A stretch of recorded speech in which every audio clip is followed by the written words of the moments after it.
JSS ಕಾಲೇಜಿನ ವತಿಯಿಂದ ಕ್ರೀಡಾ ಮತ್ತು ಸಾಂಸ್ಕೃತಿಕ ವೇದಿಕೆಗಳ ಉದ್ಘಾಟನೆಯನ್ನು ಮಾಡಲಾಯಿತು. ಆಗಸ್ಟ್ 15ಕ್ಕೆ ರಾಜಕಾರಣಿಗಳ ಧ್ವಜ ಹಾರಿಸದಂತೆ ರೈತ ಸಂಘದಿಂದ ಪತ್ರಿಕಾಗೋಷ್ಠಿ.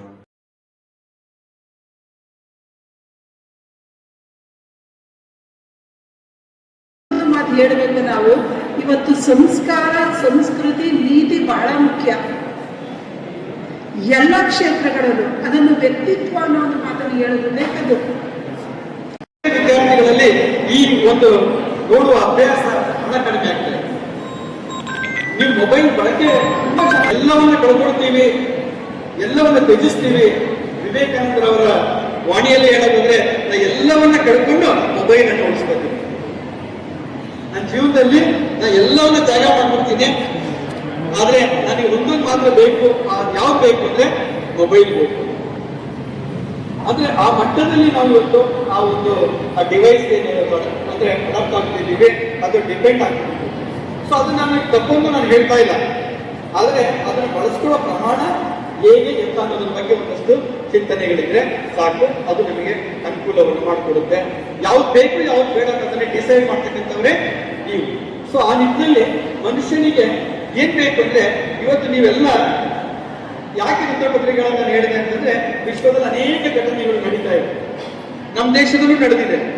ಕಳೆದ ತಿಂಗಳು ನೀಟ್ಗೆ ಸಂಬಂಧಪಟ್ಟ ಹಾಗೆ ನಿಮಗೆ ಸಂಬಂಧಪಟ್ಟಂತ ವಿಚಾರಗಳು, ನೀಟ್ ಎಕ್ಸಾಮ್ ಆದಂತಹ ಲೋಪದೋಷಗಳನ್ನು ಸರಿಪಡಿಸಲಿಕ್ಕೆ ಬೃಹತ್ ಪ್ರಮಾಣದ ದಂಗೆ ಇದ್ದಂತಹ ದಿನ ಅಥವಾ ಅದನ್ನ ಘಟನೆ ನೋಡಿದಾಗ ನಿಮಗೆ ಡೆಲ್ಲಿನಲ್ಲಿ ಆದಂತ ಘಟನೆ ನಿಮ್ಗೆ ಗೊತ್ತಾಗ್ತದೆ. ಅದಕ್ಕೆ ರೂವಾರಿಗಳು ಯಾರು ಅಂತಂದ್ರೆ ಸೆನ್ಸಿಗಳು, ನಿಮ್ಮ ವಯೋಮಾನದವರು. ಇವತ್ತು ಯಾಕೆಂದ್ರೆ ಸೋಷಿಯಲ್ ಮೀಡಿಯಾ ಅಷ್ಟು ಪ್ರಮಾಣದಲ್ಲಿ ಇವತ್ತು ಎಫೆಕ್ಟ್ ಆಗಿದೆ. ಯಾವುದೇ ಒಂದು ವಿಷಯವನ್ನ ಇಮ್ಮಿಡಿಯೇಟ್ ಆಗಿ ಎಲ್ಲರಿಗೂ ಕೂಡ ತಲುಪಿಸುವಂತ ಒಂದು ಕೆಲಸವನ್ನು ಮಾಡಬಹುದು, ಎಲ್ಲರೂ ತಿಳ್ಕೊಳ್ಬಹುದು ವಿತ್ ಇನ್ ನೋ ಟೈಮ್. ಬೇಗ ಒಂದು ಕೇವಲ ಕೆಲವೇ ನಿಮಿಷಗಳಲ್ಲಿ ಎಲ್ಲರಿಗೂ ಕೂಡ ತಲುಪಿಸಲಿಕ್ಕೆ ಸಾಧ್ಯ. ಈ ಟೈಮ್ ಇದೆಯಲ್ಲ, ತುಂಬಾ ಪ್ರೀಶಿಯಸ್ ಟೈಮ್ ಯುವಕರಿಗೆ ಮತ್ತು ಯುವತಿಯರಿಗೆ. ನೀವೆಲ್ಲರೂ ಜ್ಞಾನವನ್ನ ಅರ್ಜನೆ ಮಾಡೋದಕ್ಕೆ ಬಂದಿದ್ದೀರಾ, ಕಲೀಲಿಕ್ಕೆ ಬಂದಿದ್ದೀರಾ.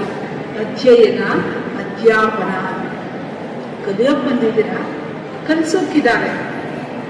ಅದನ್ನ ನೀವು ಕಲಿಬೇಕು. ಯಾವ ಜ್ಞಾನವನ್ನ ನೀವು ಪಡ್ಕೊಳ್ಬೇಕು, ನೀವು ಯಾವ ಕ್ಷೇತ್ರದಲ್ಲಿ ಆಸಕ್ತಿಯನ್ನು ಉಳ್ಳವರಾಗಿದ್ದೀರಿ, ನಿಮ್ಮ ಹವ್ಯಾಸ ಯಾವುದು, ಇದನ್ನ ಪ್ರಥಮತಃ ತಿಳ್ಕೊಂಡು ಆ ಕ್ಷೇತ್ರದಲ್ಲಿ ನೀವು ಮುಂದೆ ಸಾಗಬೇಕಾಗ್ಬಿಡುತ್ತೆ. ಎಲ್ಲರೂ ಎಲ್ಲ ಕ್ಷೇತ್ರದಲ್ಲಿ ನಂಬರ್ 1 ಆಗಿರೋದಿಲ್ಲ. ಒಬ್ಬೊಬ್ಬರಿಗೆ ಒಂದೊಂದು ಕ್ಷೇತ್ರದಲ್ಲಿ ಆಸಕ್ತಿ ಇರ್ತದೆ. ಹವ್ಯಾಸ, ಹಾಬೀಸ್ ಅಂತ ನಾವೇನ್ ಕರಿತೀವಿ, ಆ ಇಷ್ಟಪಟ್ಟು ಮಾಡೋ ಕೆಲಸದಲ್ಲಿ ನಾವು ಅಭಿವೃದ್ಧಿಯನ್ನು ಸಾಧಿಸ್ತೀವಿ.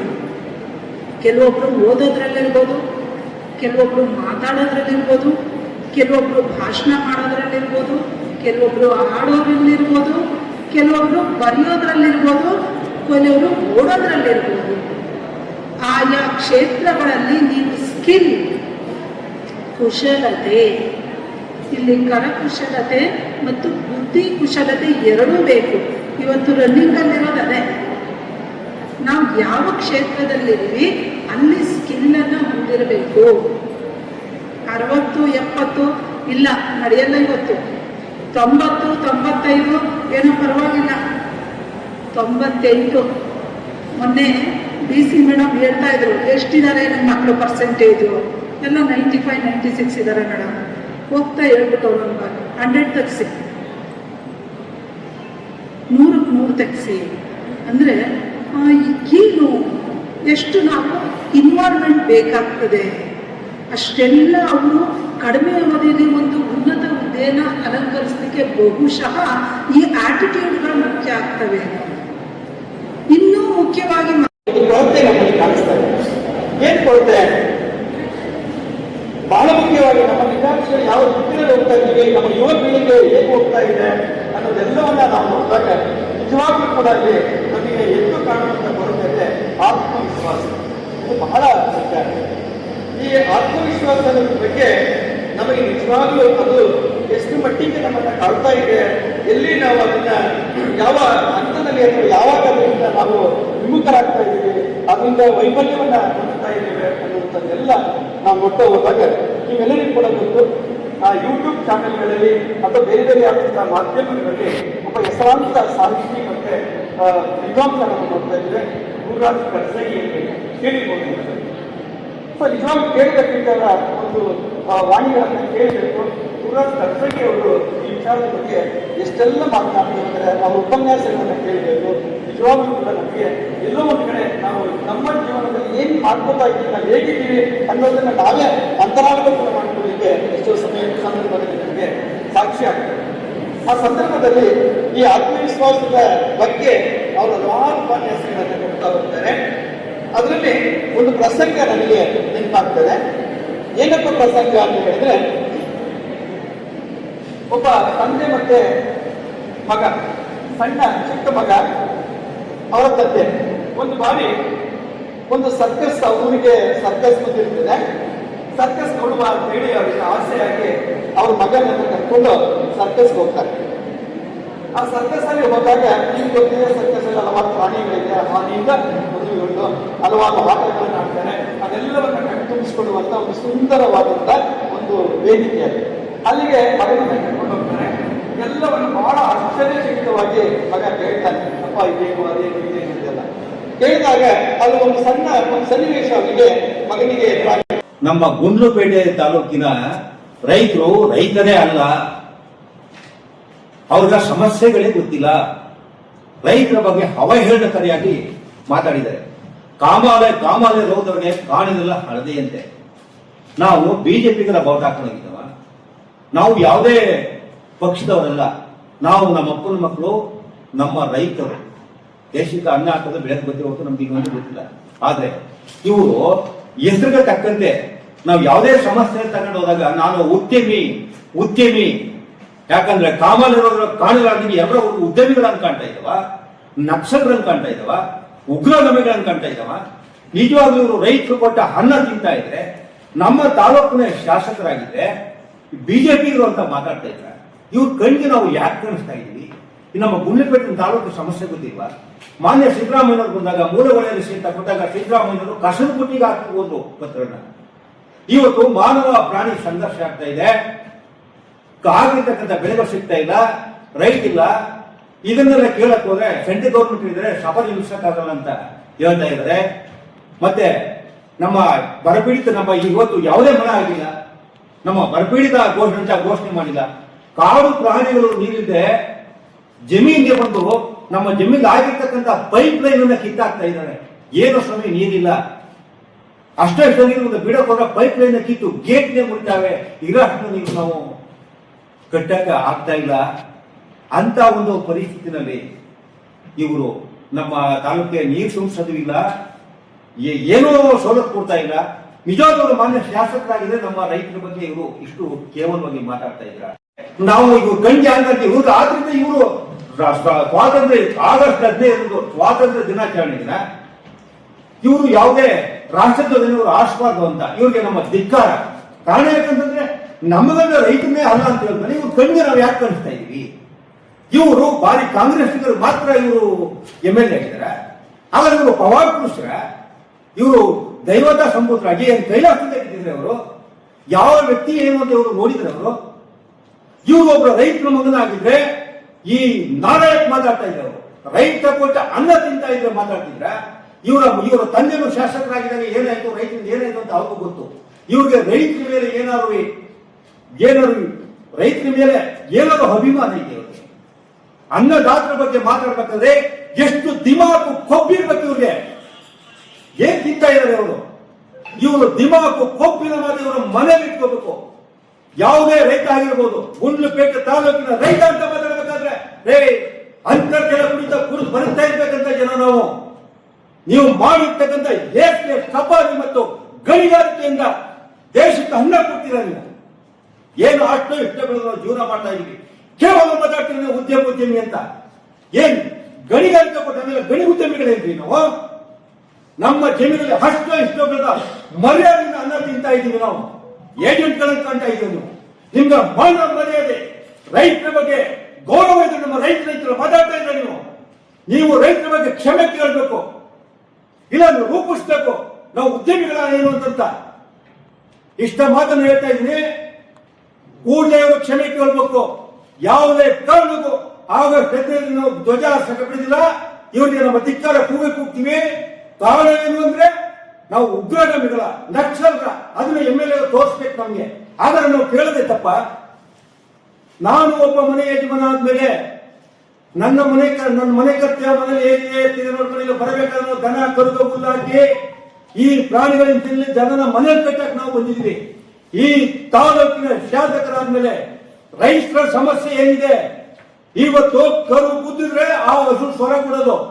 ನಾವು MLA ಅವರು ಕೇಳಿದ್ರೆ MLA ಅವರು ಸಭೆಯಲ್ಲಿ ಮಾತಾಡಿ ನಮಗೆ ಇರ್ತಕ್ಕಂಥ ಸವಲತ್ತು ಒದಗಿಸಬೇಕಾದ್ರೆ ಈ ತಾಲೂಕಿನ ಮುಖ್ಯ ಪ್ರತಿನಿಧಿಯಾಗಿ ಇವ್ರಿಗೆ ನಮ್ಮ ಸಮಸ್ಯೆ ಹೇಳಿ ಯಾರು ಹೇಳೋ? ಮಾನ್ಯ ಶಾಸಕರಿಗೆ ಹೇಳ್ತಾ ಇದ್ದೀನಿ, ಯುವಕರಾಗಿದ್ದೀರಿ ನೀವು ಚೆನ್ನಾಗಿ ಬೆಳಿಬೇಕು. ನೀವು ಚೆನ್ನಾಗಿ ಬೆಳಿಬೇಕು. ನಮ್ಮ ತಾಲೂಕಿನಲ್ಲಿ ಸೇವೆ ಮಾಡಬೇಕು ಅಂತಂದ್ರೆ ರೈತರ ಮೇಲೆ ನಮಗೆ ಗೌರವ ಇರಲಿ. ನಾವು ನಿಮ್ಮನ್ನ ಉಗ್ರಗಾಮಿಗಳು ನೋಡ್ತಾ ಇಲ್ಲ, ನಮ್ಮ ಶಾಸಕರು ಅಂತ ಹೇಳ್ತಾ ಇದೀವಿ. ನಿಮ್ಗೆ ಹೇಳಿದ್ರೆ ಈಗ ನನಗೆ ಕೋಪ ಬರುತ್ತೆ ಅಂತ. ಬಿಸಿ ರಕ್ತ ಇದೆ, ಕೋಪ ಬರುತ್ತೆ ನಿಮ್ಗೆ. ಅನುಭವ ಆಗ್ಬೇಕು ನಿಮ್ಗೆ. ಅನುಭವ ಇಲ್ಲದೆ ನೀವು ರೈತರ ಬಗ್ಗೆ ಕೇವಲ ಮಾತಾಡಬೇಡಿ. ನೀವು ಚೆನ್ನಾಗಿ ಬೆಳಿಬೇಕು. ಯುವಕರಾಗಿದ್ರಿ, ಚೆನ್ನಾಗಿ ಬೆಳಿಬೇಕು. ಈ ತಾಲೂಕಿನ ಸೇವೆ ಮಾಡಬೇಕು ಅಂತ ಇದ್ರೆ ರೈತರನ್ನ ಕ್ಷಮೆ ಕೇಳಿ, ರೈತರಿಗೆ ಗೌರವ ಕೊಟ್ಟು ಮಾತಾಡಿ ಅಂತ ಹೇಳ್ತಾ ಇದ್ದೀನಿ. ನಮಸ್ಕಾರ. ಜೈ ಹಿಂದ್, ಜೈ ರೈತ. ನಾವು ರೈತರ ಬಗ್ಗೆ ಏನೋ ಎಲ್ಲ ಕರೆ ಮಾತಾಡಿದವ ಅಂತಾರ ಅವರು. ಮಾತಾಡಿದಿಲ್ಲ ನೀವು, ರೈತರಿಲ್ಲ ಅಂದ್ರಲ್ಲ ನೀವು. ಇವರು ಬಿಜೆಪಿಗರು ಅಂತ ಹೇಳ್ತಾರೆ ನೀವು. ಅವ್ರಿಗೆ ರೈತರ ಸಮಸ್ಯೆನೇ ಗೊತ್ತಿಲ್ಲ ಅಂತ ಹೇಳ್ತಾರೆ ನೀವು. 6ನೇ ತಾರೀಕು ಕ್ಷಮೆ ಕೇಳೋ ತನಕ ನೀವು ನಾವು ನಮ್ ಧಿಕ್ಕಾರ ಇದೆ, ನಮ್ ಕೇಸ್ ಹಾಕ್ಲಿ, ನಮ್ ತಗೊಂಡೋಗ್ಲಿ ಅವರು. ಧ್ವಜಾರೋಹಣ ಬಿಡಲ್ಲ ನಾನು. ಹೇಳಿ, ನೀವ್ ಹೇಳಿ, ನಾವು ರೈತರಲ್ವಾ? ಮಾಧ್ಯಮಗಳು ನಿಮಗೂ ಗೊತ್ತಾನೆ ನಾವು ಉದ್ಯಮಿಗಳಾಗಿ ಹಾಕಿ ಬರ್ತಾ ಇದ್ದು. ಅವ್ರು ಹೇಳಿದ್ದು ಬಿಜೆಪಿ ಅವರು ಕೆಲವು ರೈತರನ್ನ ಎತ್ಕಟ್ಟಿ ಸ್ಟ್ರೈಕ್ ಮಾಡಿಸ್ತಾ ಇದ್ದಾರೆ. ಆಗ ನಾವು ಏಜೆಂಟ್ ಅಲ್ವಲ್ಲ. ಆಗ ಬಿಜೆಪಿ ವಿರುದ್ಧ ನಾವು ಭೂಸ್ವಾಧೀನ ವಿರುದ್ಧ ಹೋರಾಟ ಮಾಡಿದ್ರ ನಮ್ಗೆ ನೀವೆಷ್ಟು ಕೊಟ್ಟಿದ್ರಿ? ಆಗ ನಿಮ್ ಕಡೆ ಏಜೆಂಟ್ ನಾವು ಹೋಗಿದ್ವಾ? ನರೇಂದ್ರ ಮೋದಿ ಇವರ ವಿರುದ್ಧ ನಾವು ಹೋರಾಟ ಮಾಡಿದ್ವಲ್ಲ, ಆವಾಗ ನಾವು ಕಾಂಗ್ರೆಸ್ ಏಜೆಂಟ್ ಆಗಿದ್ರ? ಧ್ರುವನಾರಾಯಣರಾಗಿ ಡಬಲ್ ಹಾಕೊಂಡು ಬಂದು ನಮ್ಮ ಜೊತೆಗೆ ಎಲ್ಲ ಮಾಡಿದ್ರು. ಆಗ ಅವ್ರ ಏಜೆಂಟು, ಈಗ ಇವ್ರ ಏಜೆಂಟ. ಈಗ ಆದ್ರೆ ನಿಮ್ಗೇನು ಕಾಮಲೆ ರೋಗ ಇದೆಯಾ? ಅದೇನ್ ಕಾಣಿಸ್ತೀವ ನಾವು? ಇದನ್ನ ನೀವು ಬಿಡ್ಬೇಕು. ನೀವು ಇದನ್ನ ಇವಾಗ ಡೆಲ್ಲಿಗೆ ಹೋಗಿ ಇವರು ಸ್ಟ್ರೈಕ್ ಮಾಡ್ಬೋದು. ಅದಕ್ಕೆ ನಾವ್ ಏಜೆಂಟ್ಗಳ ನಾವೇನ್ ಕಳಿಸಿದವ ನಮ್ಮ ರಾಜ್ಯದ ಮುಖ್ಯಮಂತ್ರಿ ಹೋಗಿ ಸ್ಟ್ರೈಕ್ ಮಾಡಿ ಅಂತ. ಇವ್ರು ಹೋಗಿ ಅಲ್ಲಿ ಸ್ಟ್ರೈಕ್ ಮಾಡ್ಬೋದು, ನಾವು ಇಲ್ಲಿ ಮಾಡಬಾರ್ದ? ಮಾಡೋದಕ್ಕೆ ಯಾವತ್ತೂ ಸ್ಪಂದನೆ ಇಲ್ಲ. ನಮ್ಮ ತಾಲೂಕಿನಲ್ಲಿ ಇವತ್ತವರೆಗೂ ಒಂದು ಮೀಟಿಂಗ್ ಕರೆದಿಲ್ಲ ಅವರು. ರೈತರ ಪರವಾಗಿ ಒಂದು ಮಾತಾಡಿಲ್ಲ. ಇಲ್ಲಿ ಅಷ್ಟೊಂದು ಸಫಾರಿಗಳು ಸ್ಟ್ರೈಕ್ ಮಾಡಿದ್ರು, ಒಂದು ದಿನ ನಮ್ಮ ಪರವಾಗಿ ಬರಲಿಲ್ಲ, ನಮ್ಮ ತಾಲೂಕು ಪರವಾಗಿ ಬರಲಿಲ್ಲ. ಇವ್ರು ಏನ್ ಮಾಡ್ತಾ ಇದ್ದಾರೆ ಶಾಸಕರು? ಯಾಕೆ ಈ ತರ ಆಗ್ತಿದೆ ನಮ್ಮ ತಾಲೂಕಿನಲ್ಲಿ? ಇಷ್ಟೊಂದು ಬರ ಆಗಿದೆ. ಒಂದಿನ ಒಂದು ಕಾನ್ಫರೆನ್ಸ್ ಕರೆದು ನಮ್ಮ ತಾಲೂಕಿನಲ್ಲಿ ಬರ ಇದೆ ಅಂತ ಒಂದು ಮೀಟಿಂಗ್ ಮಾಡಿದ್ದಾರೆ, ಅಥವಾ ಮಾಧ್ಯಮ ಮಿತ್ರರು ಹೇಳಿದಾರ ನಮ್ದು ಬರ ಇದೆ, ನಾನು ಮುಂದಿನ ದಿನಗಳಲ್ಲಿ ಮಾತಾಡ್ತೀನಿ ಅಂತ ನಿಮ್ಗಾರು ಹೇಳಿದಾರ? ಇಲ್ಲ. ಹಾಗಾದ್ರೆ ಯಾಕೆ ಇವರು ಯಾಕೆ ಶಾಸಕರಾಗಿದ್ದಾರೆ? ಅವಶ್ಯಕತೆ ಇದೆಯಾ? ಶಾಸಕರಿಗೆ ಇವ್ರಿಗ ಇಲ್ಲ ಅಂದ್ರೆ ರಾಜೀನಾಮೆ ಕೊಡ್ಬೇಕು. ಇವ್ರು ಏನು ಮಾಡಿಲ್ಲ ಅಂದ್ರೆ ಬೇಕಾಗಿಲ್ಲ ನಮ್ಗೆ. ಇದು ಮಾಡ್ತಾ ಇರೋದು ಬಹಳ ತಪ್ಪು. ಇವರು ಯಾವತ್ತೂ ರೈತರಿಗೆ ಸ್ಪಂದನೆ ಮಾಡಿಲ್ಲ ಅಂದ್ರೆ ಅವರಿಗೆ ನೈತಿಕತೆನೇ ಇಲ್ಲ ರಾಜಕೀಯ ವ್ಯವಸ್ಥೆಯಲ್ಲಿ. ಇದು ನಮ್ಮ ವಾದ. ಹಾಗಾಗಿ 15ನೇ ತಾರೀಕು ನಾವು ಅವ್ರನ್ನ ನಾವು ಧ್ವಜಾರೋಹಣ ಮಾಡಬಾರ್ದು ಅನ್ನೋದು ನಮ್ಮ ಉದ್ದೇಶ. ಬೇಕಾಗಿಲ್ಲ ಅವರು. ನಮ್ಮ ರೈತರಿಗೆ ಸ್ಪಂದನೆ ಇಲ್ಲ ಅಂದ್ಮೇಲೆ ಅವ್ರು ಬೇಕು, ಯಾರೋ ರೈತರು ಅಥವಾ ಇನ್ನಿತರ ಸಾಮಾಜಿಕ ಸೇವೆಗಳಲ್ಲಿ ಮಾಡಿರೋರು ಬೇಕಾದ್ರೆ ಧ್ವಜಾರೋಹಣ ಮಾಡ್ಲಿ, ಅವ್ರಿಗೆ ಅವಕಾಶ ಕೊಡ್ಲಿ. ಇವ್ರು 3 ವರ್ಷದಿಂದ ಮಾಡಿ ನೀರು ಬಿಟ್ಟಿಲ್ಲ ಕೆರೆಗಳಿಗೆ. ಇವ್ರು ಬೇಕಾಗಿಲ್ಲ. ಇವರು ಕೇಸ್ ಹಾಕಿದ್ರು ಕೂಡ ಶಾಸಕರು ಯಾವ ಊರು ಬರ್ತಾರೆ ಆ ಊರಲ್ಲಿ ನಾವು ಕಪ್ಪು ಬಟ್ಟೆ ಪ್ರದರ್ಶನ ಮಾಡ್ತೀವಿ. ನಮ್ಮ ತಾಲೂಕಾದ್ಯಂತ ಎಲ್ಗೂ ಬರಬಾರ್ದು ಇವರು ರೈತರೇ ಅಲ್ಲ ಅಂದ್ಮೇಲೆ ಇಷ್ಟು ನಾವು ಕೆಲಸ ಮಾಡೇ ಮಾಡ್ತೀವಿ. ಅವ್ರಿಗೆ ನಾನು ಅಲ್ಲಿ ರೋಡ್ ಮಾಡಿದೀನಿ ಇಲ್ಲಿ ರೋಡ್ ಮಾಡಿದೀನಿ ಅಂತ ಹೇಳ್ಕೊತಾ ಇದ್ದಾರೆ. ಮೂಲಭೂತ ಸೌಕರ್ಯ ಎಲ್ಲಿದೆ ಹಳ್ಳಿಗಳಲ್ಲಿ? ಮೂಲಭೂತ ಸೌಕರ್ಯ ಕೆಲವು ಹಳ್ಳಿಗಳಿಗೆ ರೋಡ್ ಇಲ್ಲ, ಸುಮಾರು ಲಂಡಿಡ್ದಾಗಿದ್ದಾವೆ. ಕೆಲವರಿಗೆ ರೇಷನ್ ಕಾರ್ಡ್ ವ್ಯವಸ್ಥೆನೇ ಕೆಲವರಿಗೆ ಇನ್ನೂ ದೊರಕಿಸ್ಕೊಟ್ಟಿಲ್ಲ. ಆಮೇಲೆ ಕುಡಿಯೋ ನೀರು, ಕೆಲವು ಕಡೆ ಕುಡಿಯೋ ನೀರು ತೊಂದರೆ ಇದೆ, ಡ್ರೈನ್ಗಳ ಪ್ರಾಬ್ಲಮ್ ಇದೆ. ಈ ಮೂಲಭೂತ ಸೌಕರ್ಯನ ಇವ್ರು ಯಾಕೆ ಈಗ ಪಂಚಾಯತ್ ಅಲ್ಲಲ್ಲಿ ಆಹಾ ಭಾಗದಲ್ಲಿ ಮೀಟಿಂಗ್ ಮಾಡಿ ಆ ಹಳ್ಳಿಗಳ ಸಮಸ್ಯೆನ ಯಾಕೆ ಇವ್ರು ಕೇಳಲ್ಲ? ರೈತರನ್ನ ಎಲ್ಲಾನು ಒಗ್ಗೂಡಿಸಿ ಒಂದ್ ಸಭೆ ಸೇರಿ ಯಾಕೆ ಇವ್ರು ಚರ್ಚೆ ಮಾಡಲ್ಲ? ಆಗ ಗೊತ್ತಾಗುತ್ತಲ್ಲ ಇವ್ರು ರೈತರ ಇಲ್ವಾ ಅಂತ, ಯಾರು ಹೋರಾಟ ಮಾಡ್ತಾರೆ ಯಾರು ಮಾಡಲ್ಲ ಅಂತ ಇವ್ರಿಗೆ ಅರ್ಥ ಆಗುತ್ತಲ್ಲ. ಇವ್ರು ಯಾಕೆ ಇವ್ರು ಬೇಳೆಕಾಳು ಬೇಯಿಸ್ಕೊಳ್ಳಕ್ಕೆ ಬಿಜೆಪಿ ಅವರಿಂದ ಕಾಂಗ್ರೆಸ್ಗೆ, ಕಾಂಗ್ರೆಸ್ನವರಿಂದ ಬಿಜೆಪಿಗೆ, ಇವ್ರು ವೈಯಕ್ತಿಕವಾಗಿ ಇವ್ರು ಬೇಳೆಕಾಳು ಬೇಯಿಸ್ಕೊಳ್ಳಕ್ಕೆ ಯಾಕೆ ನಮ್ಮ ರೈತರ ಮೇಲೆ ದೂರ ನುಡಿಸ್ತಾ ಇದ್ದಾರೆ ಇವರು? ಹಾಗಾಗಿ ಮಾನ್ಯ ಶಾಸಕರವರೇ, ಏನೇ ಒಂದು ವಿಚಾರ ಮಾಡ್ಬೇಕಾದ್ರೆ ರೈತರಿಗೆ ಒಂದು ಗೌರವ ಕೊಟ್ಟು ನೀವು ಆ ಕೆಲಸ ಕಾರ್ಯ ಮಾಡುವಂತ ನಿಟ್ಟಿನಲ್ಲಿ ಹೋಗ್ಬೇಕೆ ಹೊರತು ಏನು ನಿಮ್ಗೆ ನಾವು ಹಕ್ಕನ್ನು ಕೊಟ್ಟಿದ್ದೀವಿ ಆ ಹಕ್ಕು ಏನ್ ಕೊಟ್ಟಿದ್ದೀವಿ ಅದಕ್ಕೆ ವಿರುದ್ಧವಾಗಿ ನೀವು ಕೆಲಸ ಮಾಡದೆ ಒಂದು ಒಳ್ಳೆ ಕಾರ್ಯಕ್ರಮವನ್ನು ಮಾಡ್ಕೊಂಡು ಹೋಗ್ಬೇಕು ಅಂತ ನಾನು ಈ ಸಮಯ ಮುಖಾಂತರ ಕೇಳ್ಕೊತೀನಿ.